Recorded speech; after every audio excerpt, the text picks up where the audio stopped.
2 Samuel 13. And it came to pass after this, that Absalom the son of David had a fair sister whose name was Tamar, and Amnon the son of David loved her. And Amnon was so vexed that he felt sick for his sister Tamar, for she was a virgin, and Amnon thought it hard for him to do anything to her. But Amnon had a friend whose name was Jonadab, the son of Shimea, David's brother. And Jonadab was a very subtle man. And he said unto him, Why art thou, being the king's son, lean from day to day? Wilt thou not tell me? And Amnon said unto him, I love Tamar, my brother Absalom's sister. And Jonadab said unto him, Lay thee down on thy bed, and make thyself sick. And when thy father cometh to see thee, say unto him, I pray thee, let my sister Tamar come and give me meat, and dress the meat in my sight, that I may see it, and eat it at her hand. So Amnon lay down, and made himself sick. And when the king was come to see him, Amnon said unto the king, I pray thee, let Tamar my sister come, and make me a couple of cakes in my sight, that I may eat at her hand.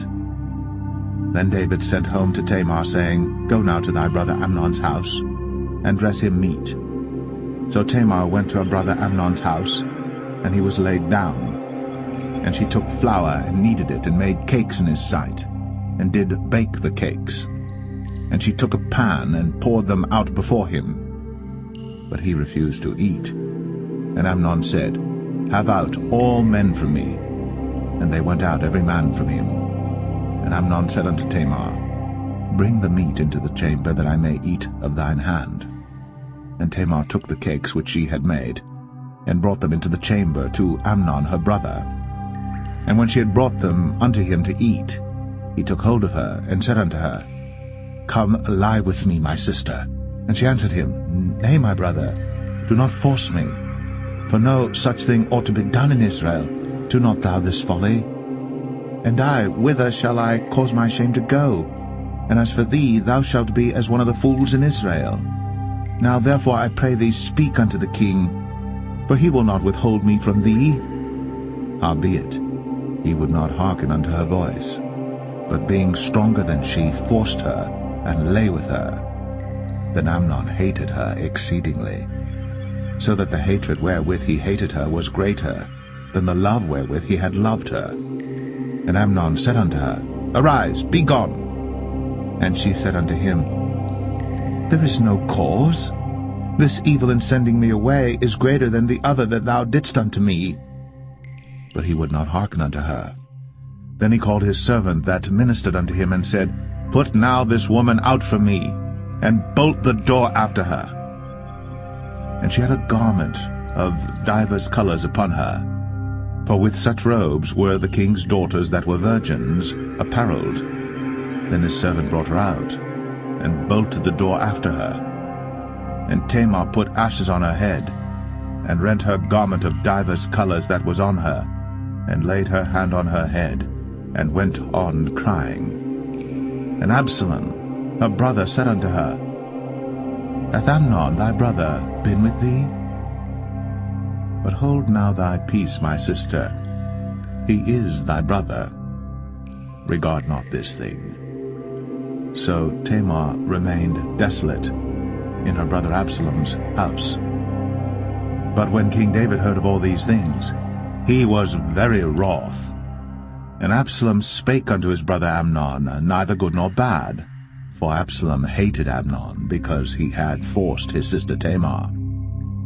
And it came to pass after 2 full years, that Absalom had sheep shearers in Baal-Hazor, which is beside Ephraim. And Absalom invited all the king's sons. And Absalom came to the king and said, Behold now, thy servant hath sheep shearers.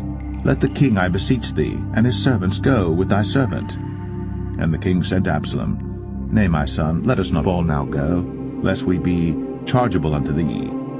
And he pressed him, howbeit he would not go, but blessed him. Then said Absalom, If not, I pray thee, let my brother Amnon go with us. And the king said unto him, Why should he go with thee? But Absalom pressed him that he let Amnon and all the king's sons go with him. Now Absalom had commanded his servants, saying, Mark ye now, when Amnon's heart is merry with wine, and when I say unto you, Smite Amnon, then kill him. Fear not. Have not I commanded you? Be courageous, and be valiant. And the servants of Absalom did unto Amnon as Absalom had commanded.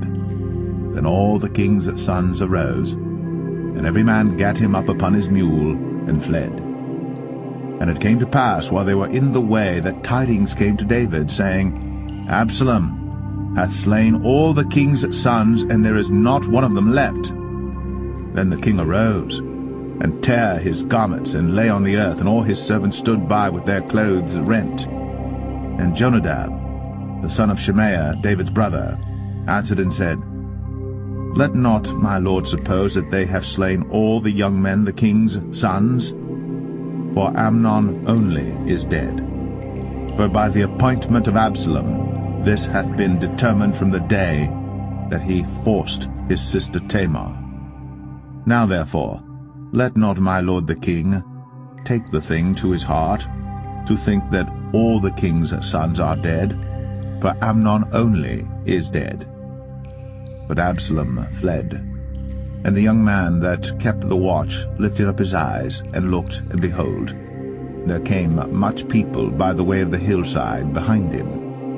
And Jonadab said unto the king, Behold, the king's sons come, as thy servant said, so it is. And it came to pass, as soon as he had made an end of speaking, that, behold, the king's sons came, and lifted up their voice, and wept. And the king also and all his servants wept very sore. But Absalom fled and went to Talmai, the son of Ammihud, king of Geshur. And David mourned for his son every day.